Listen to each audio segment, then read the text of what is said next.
اعوذ باللہ من الشیطان الرجیم بسم اللہ الرحمن الرحیم الحمدللہ رب العالمین والصلاة والسلام علی رسولہ النبی الکریم۔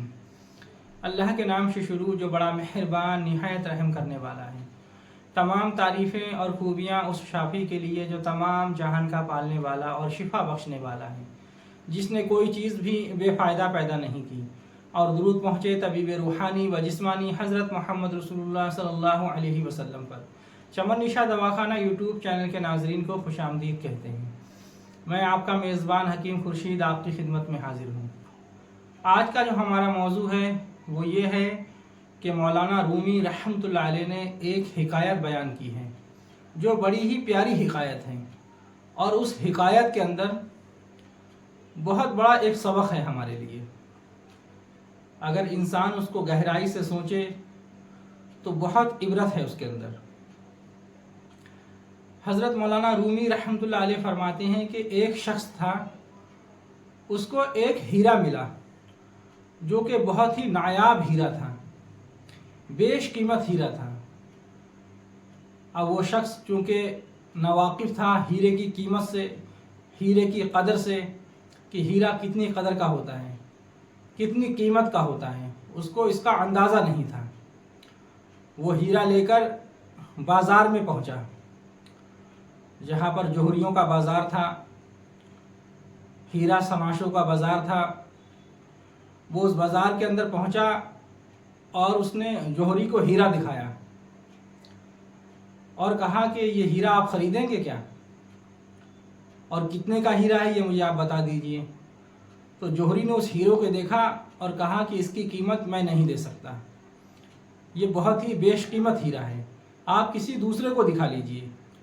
وہ دوسرے جوہری کے پاس گیا اور اس کو بھی اپنا اس نے جو ہے وہ ہیرا دکھایا۔ تو اس جوہری نے بھی اس ہیرو کو دیکھا اور کہا کہ اس کی قیمت میں نہیں دے سکتا، یہ بہت زیادہ قیمت کا ہے۔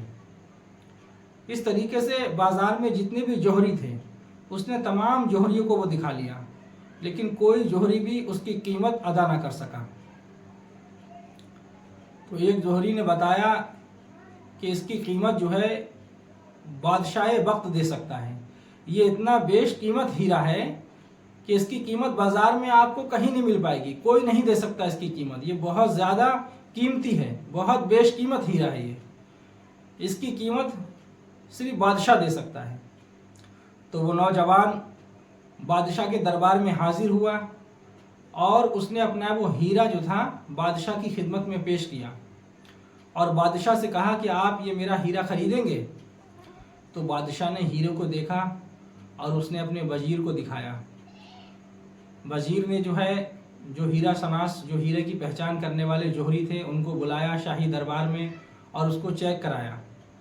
تو جوہریوں نے کہا یہ بہت ہی بیش قیمت ہیرا ہے، بہت ہی اعلیٰ قسم کا یہ ہیرا ہے۔ تو بادشاہ کو بتایا گیا یہ بہت اچھا ہیرا ہے، بہت بیش قیمت ہیرا ہے۔ اب چونکہ بادشاہ کو جو چیز پسند آ جاتی ہے وہ کتنا بھی قیمتی ہو، بادشاہ جو ہے اس کو لے لیتے ہیں، اس کو خرید لیتے ہیں۔ تو بادشاہ نے کہا ٹھیک ہے، یہ ہیرا ہم آپ کا لیں گے، اس کی قیمت بتاؤ۔ تو اس شخص نے کہا، اس نوجوان نے کہا حضور اس کی قیمت مجھے معلوم نہیں کتنی ہے، آپ بتائیے مجھے کیا دیں گے۔ تو بادشاہ نے کہا کہ کل صبح فجر میں اہل صبح آپ ہمارے دربار میں آ جانا، محل کا دروازہ آپ کے لیے کھلا ہوگا، آپ صبح سے لے کر شام تک جتنا بھی محل میں سے جو بھی لے جا سکتے ہیں وہ آپ لے جا سکتے ہیں، آپ کو کوئی منع نہیں کرے گا، آپ کو کوئی بھی نہیں روکے گا نہ ٹوکے گا۔ آپ ہیرے زیورات، سونا چاندی جو بھی آپ کو چاہیے وہ صبح سے لے کر شام تک آپ محل سے لے جانا۔ تو اس نوجوان نے کہا ٹھیک ہے، اس نے ہیرا جو ہے بادشاہ کو دے دیا اور خوشی خوشی جو ہے وہ اپنے گھر چلا گیا۔ رات ہوئی، اب رات میں نیند کہاں، اب صبح میں جو ہے لاٹری لگنے والی ہے، زندگی میں جو ہے اتنا خزانہ، اتنی دولت کبھی دیکھی نہیں، اب چونکہ اتنی دولت ملنے والی ہے، اس خوشی میں اس کو رات بھر نیند ہی نہیں آئی، وہ کبھی ادھر کروٹ بدلتا، کبھی ادھر کروٹ بدلتا۔ اب ظاہر سی بات ہے اگر ایسا موقع ہمیں ملے یا آپ کو ملے تو نیند کہاں آئے گی،